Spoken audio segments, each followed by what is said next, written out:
Class 10th math से question number 1 है exercise 12.2 से। इसमें कुछ नहीं करना, दो चीज़ दे रखी है, एक तो रेडियस दे रखा है, दूसरा ये एंगल दे रखा है। पूछा क्या है, area of sector. Area of sector इसका मतलब क्वेश्चन का ये है कि एक तो आपका सर्किल जो दे रखा है उसकी रेडियस है 6 सेंटीमीटर, क्वेश्चन में रेडियस 6 सेंटीमीटर, और एंगल जो यहाँ का दे रखा है 60 डिग्री का दे रखा है।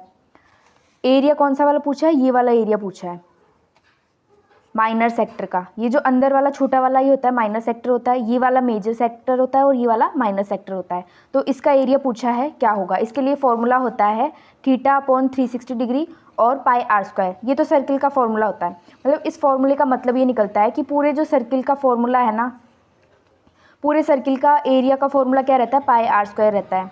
और इसमें ओनली ये इस वाले पार्ट का एरिया पूछा है, मतलब इस जो 60 डिग्री पार्ट का है ना, ये जो पाई आर स्क्वायर 360 डिग्री का हो रहता है पूरे पार्ट का, मतलब पूरे सर्किल का एरिया रहता है पाई आर स्क्वायर। और 60 डिग्री एक पर्टिकुलर एंगल देके एक छोटे से पार्ट का माइनर सेक्टर का आपको सर्किल में जो है उसका एरिया पूछा है। तो इसके लिए अपन क्या करेंगे कि है ना, ऊपर थीटा की जगह 60 डिग्री रख देंगे और 360 से डिवाइड करके और इधर जो सर्किल का एरिया है उससे इंटू कर देंगे।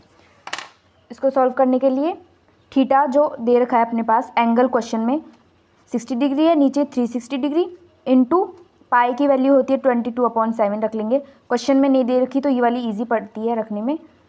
रेडियस है 6, स्क्वायर करेंगे तो 2 बार लिखना पड़ेगा। तो है ना, मतलब है ना, इस 60 डिग्री वाले पार्ट का ही एरिया पूछा है, इसलिए 360 टोटल होता है, उसमें से इतना जो पूछा है उस वाले पार्ट के लिए, और पाई आर स्क्वायर अपना सर्किल का एरिया रहता है ये पूरे का। तो सिंपली अपन है ना फॉर्मूला इसको सॉल्व कर देंगे। 1 जा होता है ये 6 और एक 6 से कट गया, ठीक है। तो ये इतना आया अपना सेंटीमीटर। क्वेश्चन में है ना 6 सेंटीमीटर दे रखा था, तो इसलिए स्क्वायर लगा देंगे, एरिया आ गया सेंटीमीटर स्क्वायर, इसकी यूनिट हो जाएगी।